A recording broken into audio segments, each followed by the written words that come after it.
24 বছর পর মা আমাকে মেয়ে দিয়েছে, আমি পুজো দিতে এসেছি। 24 বছর পরে মেয়ে দিয়েছে।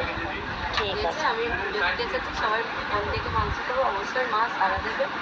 মা আমার ডাকে সাড়া দিয়েছে, আমি মাকে পুজো দিতে এসেছি। জয় মা মনসা জয়।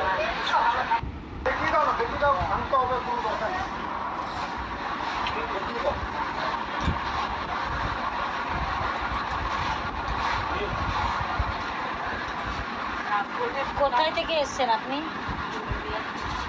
কি হয়েছে আপনার? আমার মেয়ে হয়েছে, মায়ের ফোনে ফটো দেখে মানসিক করে বন্ধ হয়ে গেছে। কত বছর পরে হয়েছে? 25 বছর পর জয় মেয়েকে নিয়ে পুজো দিতে এসেছি। জয় মা মনসা জয় জয়। আমি উল্টোবাড়িয়া থেকে এসেছি, মায়ের ফটো দেখে মানসিক করেছি। 24 বছর পর মা আমাকে মেয়ে দিয়েছে, আমি পুজো দিতে এসেছি। 24 বছর পরে মেয়ে দিয়েছে। ঠিক দিয়েছে, আছে। আমি পুজো দিতে এসেছি। সবাই মন থেকে মানসিক করবো, অবশ্যই মা সাড়া দেবে। আমি